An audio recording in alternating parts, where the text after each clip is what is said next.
আমরা আজকে মানিক বন্দ্যোপাধ্যায় রচিত তৈলচিত্রের ভূত এই গল্পটি পাঠ করব। শুরুতে গল্প পাঠের শুরুতে মানিক বন্দ্যোপাধ্যায়ের যে পরিচয় রয়েছে সেই পরিচয়টা একটু দেখে আসি।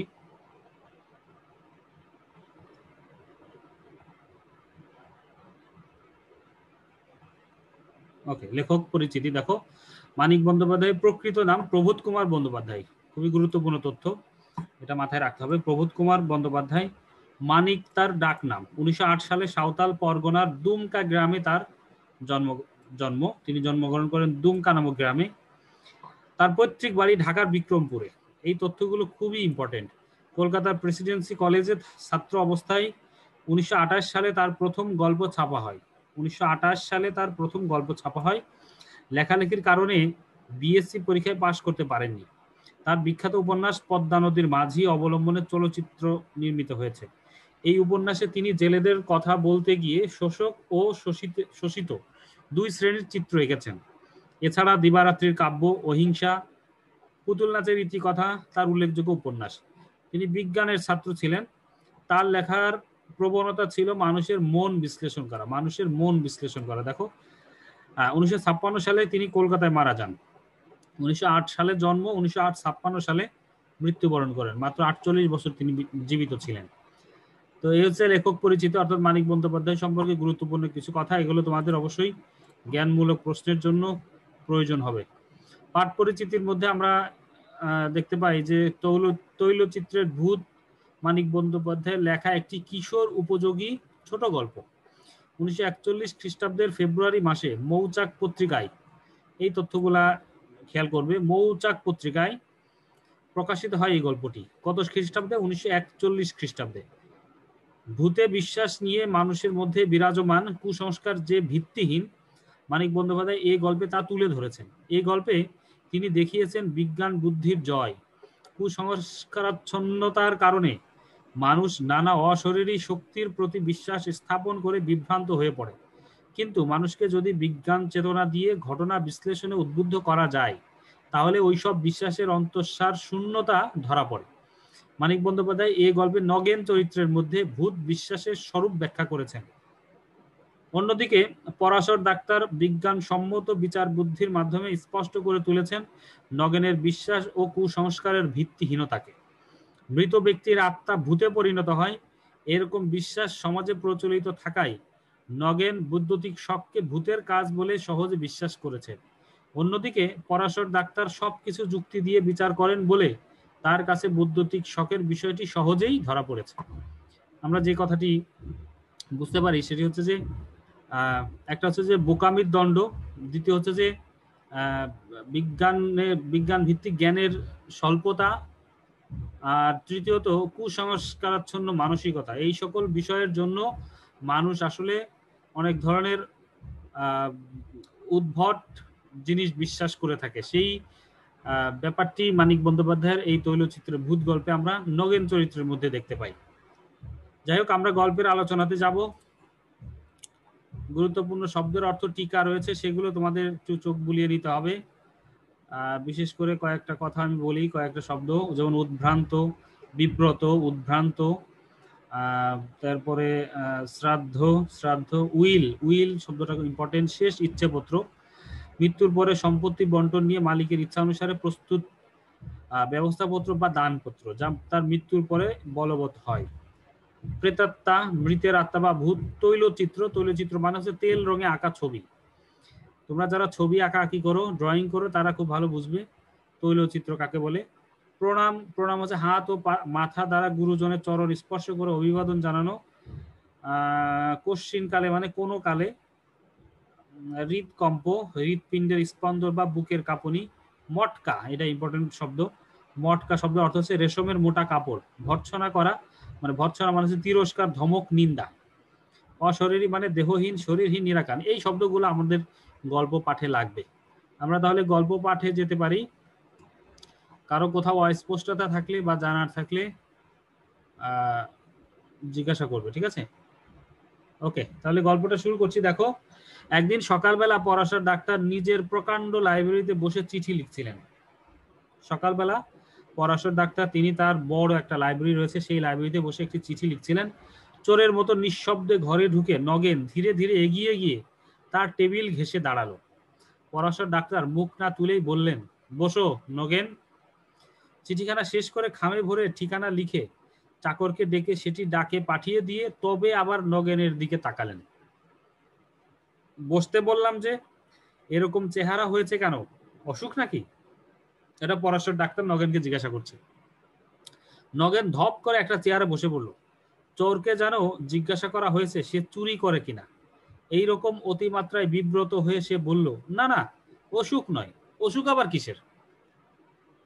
গুরুতর কিছু ঘটেছে সে বিষয়ে নিঃসন্দেহ হয়ে পরাশর ডাক্তার দু হাতের আঙুলের ডগাগুলি একত্র করে নগেনকে দেখতে লাগলেন। বুঝতে পারছো যে নগেনের যে চেহারা নিয়ে সে পরাশর ডাক্তারের সামনে উপস্থিত হয়েছে, তাকে দেখেই কিন্তু তিনি বুঝতে পেরেছেন যে কোনো একটা কিছু হয়েছে। এ কারণে তিনি তার দুই হাতের আঙ্গুলদের ডগা দিয়ে তাকে দেখতে লাগলো, অর্থাৎ তার চোখ টিপে তাকে পরীক্ষা করে দেখতে লাগলো যে কোনো অসুবিধা আছে কিনা বা শরীরে কোনো অসুস্থতা রয়েছে কিনা।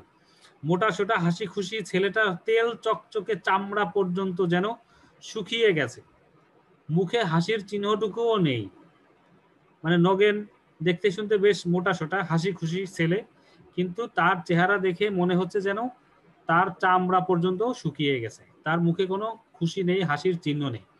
চাউনি একটু উদ্ভ্রান্ত মানে সে পাগলের মতো এদিক সেদিক মানে চাওয়াচাওয়ি করছে, অর্থাৎ তার যে চোখের চাউনি সেখানেও এক ধরনের ভয় বা ভীতি, এক ধরনের মানে অন্য রকমের একটি অবস্থা মানে বিরাজ করছে আর কি। কথা বলার ভঙ্গি পর্যন্ত কেমন খাপ ছাড়া হয়ে গেছে, সে মানে এলোমেলো কথা বলছে, তার কথা বলার ভঙ্গিও কেমন খাপ ছাড়া মতো হয়ে গেছে। মানে এগুলো পর্যবেক্ষণ করে, এগুলো দেখতে পেয়ে পরাশর ডাক্তার খুব স্পষ্টতই তিনি বুঝতে পারছেন যে কোনো একটা গরমিল নগেনের সাথে ঘটেছে বা কোনো একটা কিছু হয়েছে। নগেন তার মামা বাড়িতে থেকে কলেজে পড়ে, এই লাইনটা খুবই ইম্পর্টেন্ট, এটা কোশ্চেনে আসে যে নগেন মামা বাড়িতে থেকে কি করে, কলেজে পড়ে, কোথায় পড়ে, কলেজে পড়ে কোথায় থেকে, মামা বাড়ি থেকে। মাস দুই আগে নগেনের মামার শ্রাদ্ধের নিমন্ত্রণ রাখতে গিয়ে, এখানেও গুরুত্বপূর্ণ তথ্য রয়েছে, এগুলো মাথায় রাখতে হবে। মাস দুই আগে নগেনের মামার শ্রাদ্ধের নিমন্ত্রণ রাখতে গিয়ে পরাশর ডাক্তার নগেনকে দেখেছিলেন, অর্থাৎ নগেনের সঙ্গে পরাশর ডাক্তারের পরিচয় হয়েছিল কোথায়, মাস দুয়েক আগে নগেনের মামা মারা যাওয়ার কারণে সেই মামার যে শ্রাদ্ধের নিমন্ত্রণ, সেখানে সেই অনুষ্ঠানে গিয়ে পরাশর ডাক্তার নগেনকে প্রথম দেখেছিলেন। বাগান মনে কি? আসসালামু আলাইকুম স্যার। আসসালামু আলাইকুম স্যার। আসসালামু আলাইকুম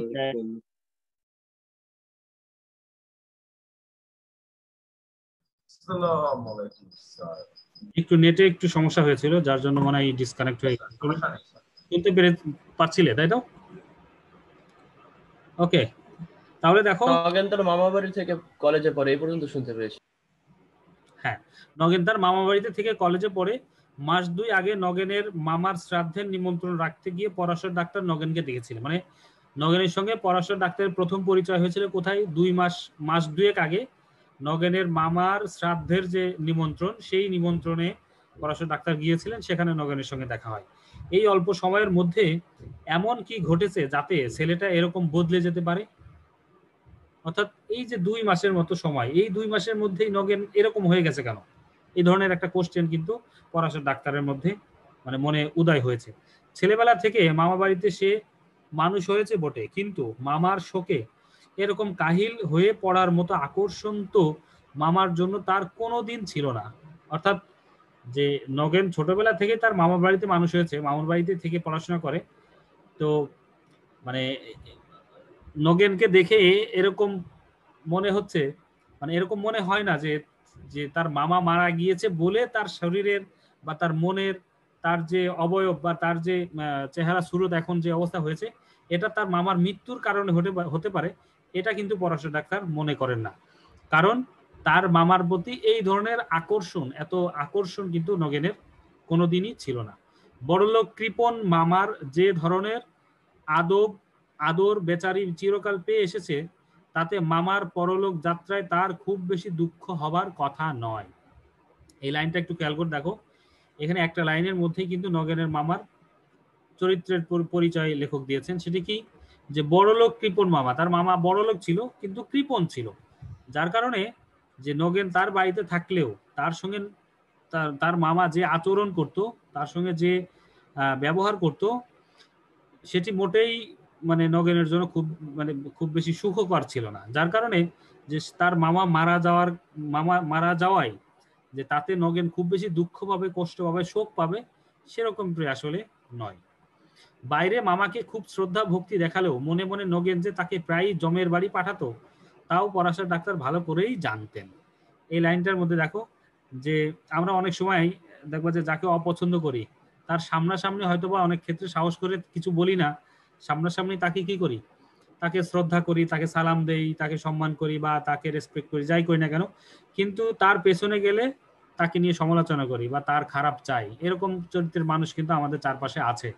তো এখানেও দেখো নগেন তার মামার বাড়িতে থাকে, তার মামার বাড়িতে থেকে খেয়ে পরে সে পড়ালেখা করে, যার কারণে সে সামনাসামনি নগেন তার মামাকে খুব শ্রদ্ধা ভক্তি জানায়, কিন্তু পেছনে ঠিকই তার মামার প্রতি তার যে মানে এক ধরনের মানে বিরূপ যে বা কি বলা যায় একটা ঘৃণা বা ঘৃণিত যে একটা দৃষ্টিভঙ্গি, সেটা কিন্তু সে তার পেছনে প্রকাশ করে। অর্থাৎ মনে মনে নগেন তার মামাকে খুব বেশি পছন্দ করে না, প্রায়ই জমের বাড়ি পাঠাতো। জমের বাড়ি পাঠাতো মানে তার মৃত্যু কামনা করতো, যে হয়তো সামনাসামনি তাকে সালাম দিচ্ছে, শ্রদ্ধা করছে, প্রণাম জানাচ্ছে, কিন্তু মনে মনে বলছে যে লোকটা মরে না কেন। অর্থাৎ নগেনের সঙ্গে তার মামার সম্পর্ক খুব বেশি সুবিধার ছিল না। আর এই ঘটনা পরাশর ডাক্তার খুব ভালো করে জানতেন। পড়ার খরচের জন্য দুশ্চিন্তা হওয়ার কারণও নগেনের নেই, কারণ শেষ সময়ে কি ভেবে তার মামা তার নামে মোটা টাকা উইল করে রেখে গেছেন। এই জায়গাটা একটু খেয়াল করে দেখো। এখন নগেন তার মামার প্রতি যতই মানে খারাপ ধারণা পোষণ করুক না কেন, তার মামা মৃত্যুর পূর্বে কিন্তু নগেনের ভবিষ্যতের কথা চিন্তা করে তার উপকারার্থে কিছু একটা কাজ করে গেছেন। সে কাজটা কি দেখো, যে তিনি তার মরে যাওয়ার আগে, তার মৃত্যুর আগে শেষ সময়ে তিনি কি করেছেন, তার ভাগ্নে বা নগেনের নামে একটা মোটা টাকা মানে বেশ কিছু টাকা উইল করে গেছেন, তিনি দান করে গেছেন, মানে নগেনের নামে দিয়ে গেছেন। নগেন হঠাৎ কাঁদো কাঁদো হয়ে বলল, ডাক্তার কাকা সত্যি করে একটা কথা বলবেন, আমি কি পাগল হয়ে গেছি? পরাশর ডাক্তার একটু হেসে বললেন, তোমার মাথা হয়ে গেছে, পাগল হওয়া কি মুখের কথা রে বাবা, পাগল যে হয় অত সহজে সে টের পায় না সে পাগল হয়ে গেছে। অর্থাৎ যে পাগল সে নিজেও জানে না সে আসলে পাগল, তাই না? অর্থাৎ এইখানে একটু শ্লেষ বা একটু মানে ভিন্ন ধর্মী দেখো, সেটা কি বলছে যে পাগল হওয়া কি মুখের কথা, মানে তুমি চাইলেই কি পাগল হয়ে যাবে, এরকমটা না।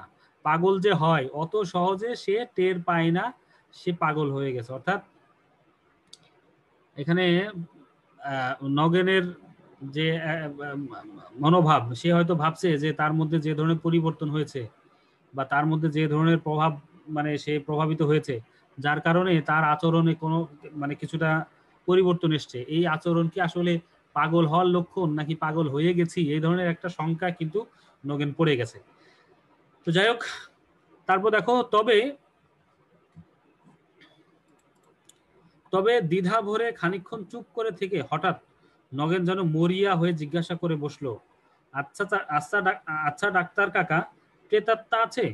এরপরে তার যে কৌতূহলী মন, সে আসলে যে বিষয়টি মনের মধ্যে নিয়ে পরাশর ডাক্তার কাছে এসছে, সেই বিষয়টি এখন সে প্রকাশ করছে। সেটা কি, যে কাকাকে জিজ্ঞেস করছে, ডাক্তার কাকাকে জিজ্ঞেস করছে যে ডাক্তার কাকা আসলে কি প্রেতাত্মা বলে কিছু আছে, বা জিন ভূত প্রেতনি আমরা যেগুলো বিশ্বাস করি বা এই ধরনের কোনো কিছু আসলে কি আছে? প্রেতাত্মা মানে তো ভূত নেই। তবে অনেকক্ষণ ইতস্তত করে, অনেক ভূমিকা করে, অনেকবার শিউরে উঠে নগেন ধীরে ধীরে আসল ব্যাপারটা খুলে বলল। চমকপ্রদ অবিশ্বাস্য কাহিনী, বিশ্বাস করা শক্ত হলেও পরাশর ডাক্তার বিশ্বাস করলেন। মিথ্যা গল্প বানিয়ে তাকে শোনাবার ছেলে যে নগেন নয় তিনি তা জানতেন।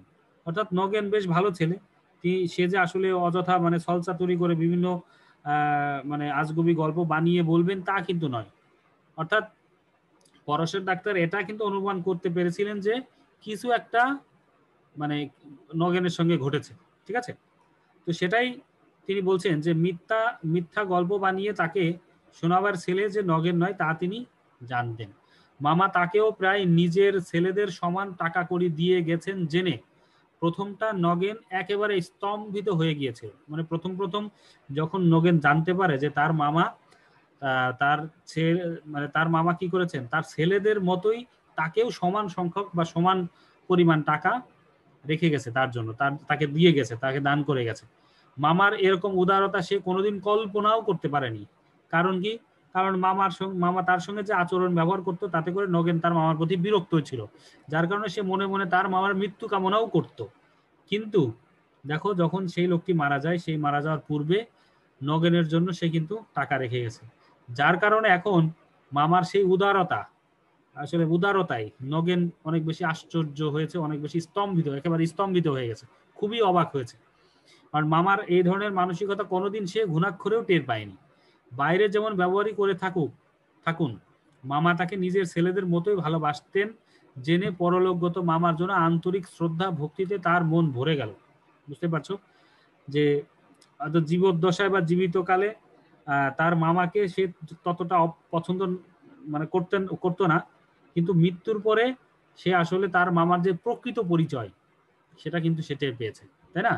সেখানে আমরা কি দেখলাম যে নগেনের মামা তার জন্য তার ছেলেদের মতোই কি করেছেন, টাকা দিয়ে গেছেন, যার কারণে যেহেতু লোকটি মারা গিয়েছে তার কথা চিন্তা করে তার প্রতি অজানা মানে কি বলবো, যে তার প্রতি এক ধরনের শ্রদ্ধা, ভক্তি, ভালোবাসা, প্রণাম ইত্যাদিতে নগেনের মন একদম ভরে যায়। আর সেই সঙ্গে যাগুলো এরকম দেবতার মতো মানুষকে সারা জীবন ভক্তি ভালোবাসার ভান করে ঠকিয়েছে ভেবে দারুণ লজ্জা আর অনুতাপ। এখন সে খুবই অনুতপ্ত, সে খুবই লজ্জিত এই কারণে যে এইরকম একজন মহৎ হৃদয়ের মানুষ, যে কিনা আমার ভবিষ্যতের কথা চিন্তা করে, আমার মঙ্গলের কথা চিন্তা করে আমার জন্য এত কিছু করে গেছেন, আর আমি কিনা তাকে কি করেছি, সারা জীবন ভক্তি ভালোবাসার নামে মিথ্যা অভিনয় করেছি, তাকে ভক্তি ভালোবাসার ভান করে আসলে অ্যাকচুয়ালি ঠকিয়েছি। সেই কথা চিন্তা করে নগেন দারুণভাবে লজ্জা এবং অনুতপ্ত হলো। শ্রাদ্ধের দিন অনেক রাত্রে বিছানায় শুতে যাওয়ার পর অনুতাপটা যেন বেড়ে গেল। শুয়ে শুয়ে সে ছটফট করতে লাগলো।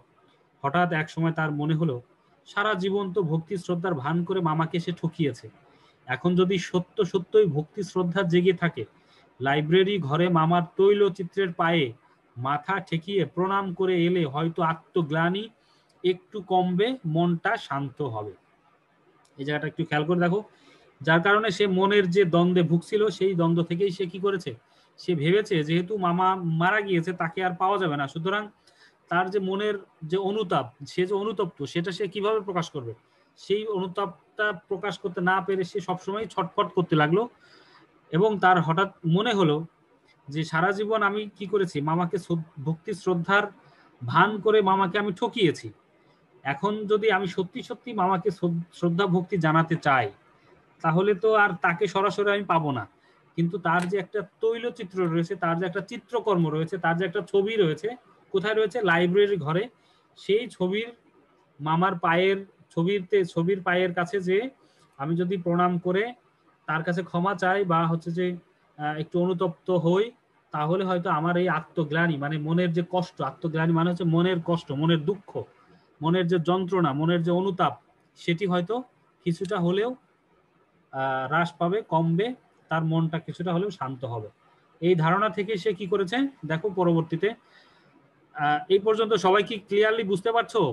কোথাও অসুবিধা হচ্ছে কি? না স্যার। Okay, thank you. রাত্রি তখন প্রায় 3টে বেজে গেছে। সকলে, নগেনের চোখে কিন্তু ঘুম নেই, রাত 3টা বেজে গেছে, সকলে আলো নিভিয়ে শুয়ে পড়েছে, বাড়ি অন্ধকার। এত রাত্রে ঘুমানোর বদলে মামার তৈলচিত্রের পায়ে মাথা ঠেকিয়ে প্রণাম করার জন্য বিছানা ছেড়ে উঠে যাওয়াটা যে রীতিমতো খাপছাড়া ব্যাপার হবে সে জ্ঞান নগেনের ছিল। অর্থাৎ এত রাতে মানে ঘুমানো বাদ দিয়ে সে যে এই মানে অন্ধকারে মামার যে তৈলচিত্র, মামার যে চিত্রকর্ম, তার যে সেই তৈলচিত্রের পায়ে মাথা ঠেকিয়ে প্রণাম করার জন্য বিছানা ছেড়ে যাবে, এটা আসলে কেমন দেখায়, মানে কেমন হয় ব্যাপারটা, এরকম একটা দ্বিধা দ্বন্দ্বের কিন্তু নগেন ভুগছিল। তাই কাজটা সকালের জন্য স্থগিত রেখে সে ঘুমোবার চেষ্টা করলো, কিন্তু তখন তার মাথা গরম হয়ে গেছে। মন একটু শান্ত না হলে যে ঘুম আসবার কোনো সম্ভাবনা নেই। কিছুক্ষণ এপাশ ওপাশ করার পর সেটা ভালো করে টের পেয়ে শেষকালে মরিয়া হয়ে সে বিছানা ছেড়ে উঠে পড়ল। অর্থাৎ মানে এই অন্ধকারে ওই ছবির কাছে যে এরকম করে নিজের অনুতাপ প্রকাশ করার কোনো মানে হয় না, এই জ্ঞানটা তার মধ্যে ছিল, কিন্তু কোনোভাবেই সে তার মনকে সান্ত্বনা দিতে পারছিল না, তার মনকে সে ঠান্ডা করতে পারছিল না। সে ভাবছিল মানে কোনোভাবেই তার ঘুম আসছিল না, যার কারণে অনেক চেষ্টার পরেও যখন ঘুম আসছিল না, এপাশ ওপাশ করার পরে শেষকালে সে কি করলো, একেবারে মানে বাধ্য হয়ে, এক প্রকার বাধ্য হয়ে, মনের সাথে যুদ্ধ করে এক প্রকার বাধ্য হয়ে সে বিছানা ছেড়ে সেই তৈলচিত্রের কাছে গেল। লাইব্রেরিটি নগেনের দাদা মশাইয়ের আমলের, এই লাইনটা খুবই ইম্পর্টেন্ট, দাগিয়ে রাখবে। লাইব্রেরিটি হচ্ছে নগেনের দাদা মশাইয়ের আমলের। লাইব্রেরি সম্পর্কে নগেনের মামার বিশেষ কোনো মাথা ব্যথা ছিল না। তার আমলে গত 30 বছরের মধ্যে লাইব্রেরির পিছনে একটি পয়সাও খরচ করা হয়েছে কিনা সন্দেহ। অর্থাৎ যেহেতু কৃপণ ছিল, নগেনের মামা যেহেতু কৃপণ ছিল, যার কারণে সে তার বাবার রেখে যাওয়া লাইব্রেরি নিয়ে তার তেমন কোনো মাথা ব্যথা ছিল না, এবং তার পেছনে যে কোনো খরচ করবে, তাকে তার মানে লাইব্রেরির দেখাশোনা করবে, রক্ষণাবেক্ষণ করবে, সেই ধরনের কোনো চিন্তা নগেনের মামার মধ্যে ছিল না। তার আমলে গত 30 বছরে লাইব্রেরির পেছনে সে এক পয়সাও খরচ করেনি। আলমারি কয়েকটি অল্প দামি আর অনেক দিনের পুরনো, ভেতরগুলি বেশিরভাগ অদরকারি বাজে বইয়ে ঠাসা, মানে পুরনো, নষ্ট, ছেঁড়া, বাজে, মানে দেখা গেছে যে নষ্ট হয়ে গেছে, এরকমের অদরকারি নষ্ট বইয়ে মানে ভরপুর, এবং ওপরে বহুকালের ছেঁড়া মাসিকপত্র আর নানা রকম ভাঙাচোরা ঘরোয়া জিনিস গাদা করা। অর্থাৎ বিভিন্ন ধরনের ঘরের যে উচ্ছিষ্ট মানে নষ্ট জিনিস, ভাঙাচোরা, পুরনো মাসিকপত্র ইত্যাদি জিনিস দিয়ে লাইব্রেরির ঘরটা ভর্তি। অর্থাৎ অযত্নে অবহেলায় পড়ে আছে এই ঘরটি আর কি। টেবিলটি এবং চেয়ার কয়েকটি খুব সম্ভব অন্য ঘর থেকে পেনশন পেয়ে এ ঘরে স্থান পেয়েছে। এই লাইনটা একটু খেয়াল করো।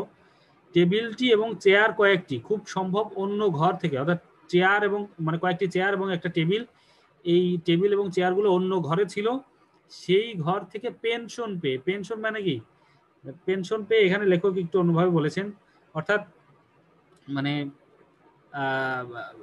এই ঘরে নিয়ে এসে রাখা হয়েছে আর কি, অন্য ঘরে ছিল, সেই ঘর থেকে বদলি করে, পরিবর্তন করে বা ওই জায়গা চেঞ্জ করে তাই টেবিল এবং চেয়ারগুলোকে কি করা আছে, ওই লাইব্রেরি ঘরে নিয়ে আসা হয়েছে। এই কথাটিকে লেখক বলছেন যে এক ঘর থেকে অন্য ঘরে পেনশন পেয়ে নিয়ে আসছে, মানে পরিবর্তন হয়ে আসছে আর কি। ওই ঘরের বা টেবিল এবং চেয়ারের যে মেয়াদ উত্তীর্ণ হয়েছে, বা এতকাল যেই টেবিল এবং চেয়ার ব্যবহার করেছে, সেই ব্যবহার করা চেয়ার টেবিল যেহেতু এখন অব্যবহার্য হয়ে গেছে, সেই জন্য সেগুলাকে কি করেছে, লাইব্রেরির গুদাম ঘরের হিসেবে সেখানে ফেলে রেখে গেছে। ঠিক আছে, আমার মনে হয় যে আজকে আমরা আলোচনা এই পর্যন্ত রাখতে পারি, যেহেতু ক্লাসের সময় একেবারেই শেষ, আর আলোচনা আগাতে পারবো না। পরবর্তী ক্লাসে আমরা এখান থেকে শুরু করব, তোমরা একটু মনে করিয়ে দিবে। 23 পৃষ্ঠা পর্যন্ত পড়লাম, আশা করছি এই পর্যন্ত সবাই বুঝতে পেরেছো।